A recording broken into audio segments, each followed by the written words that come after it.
much motherfucking designer on right now. Assalamualaikum warahmatullahi wabarakatuh. Halo semuanya, perkenalkan nama saya Tri Damayanti dari kelas manajemen 3E dengan NIM 0506233213. Pada kesempatan kali ini saya akan membuat video pembelajaran tentang konsumsi, tabungan, dan investasi. Yuk langsung saja kita simak pembahasannya. Konsumsi, tabungan, dan investasi. Apa itu konsumsi? Konsumsi itu ialah semua hal yang kita belanjakan untuk kebutuhan sehari-hari seperti makan, transportasi, ataupun membeli barang. Setiap bulan pasti ada pengeluaran-pengeluaran untuk itu, bukan? Tapi kalau kita nggak mengatur itu dengan baik, pengeluaran konsumsi bisa bikin keuangan kita jadi tidak stabil. Nah, maka dari itu kayak mana cara mengelola konsumsi ini dengan baik? Supaya keuangan kita tetap sehat, kita perlu bijak dalam konsumsi. Coba deh kita evaluasi mana yang benar-benar perlu dan mana yang hanya sekedar keinginan kita saja. Kalau bisa menekan pengeluaran ini dengan baik, uang yang tersisa bisa kita alokasikan untuk tabungan ataupun investasi untuk kedepannya. Nah, selanjutnya apa itu tabungan?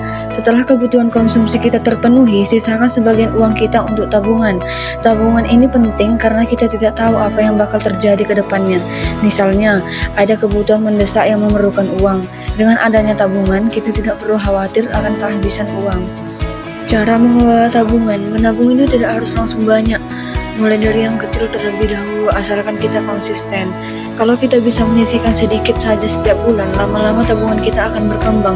Ini akan sangat berguna saat ada kebutuhan darurat. Selanjutnya, investasi. Investasi itu berbeda dengan menabung. Kalau menabung, uang kita disimpan di tempat yang aman, tetapi investasi itu uang kita bekerja untuk kita. Misalnya, kita membeli saham, emas, ataupun properti. Tujuannya supaya uang kita itu berkembang dengan seiring waktu. Cara mengelola investasi. Investasi itu juga ada risikonya, jadi kita perlu untuk berhati-hati.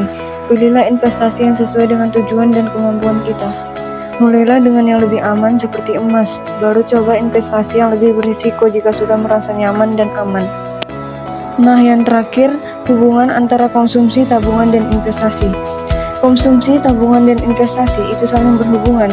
Jika kita bijak mengelola konsumsi, kita bisa lebih mudah menabung. Setelah itu, tabungan bisa digunakan untuk investasi. Semua ini harus seimbang agar keuangan kita tetap sehat. Nah, maka dapat saya simpulkan, jadi intinya konsumsi, tabungan, dan investasi itu penting dalam perencanaan keuangan. Dengan mengelola semuanya dengan baik, kita bisa mencapai tujuan keuangan dan siap menghadapi masa depan dengan lebih tenang. Nah, segitu saja video yang dapat saya sampaikan.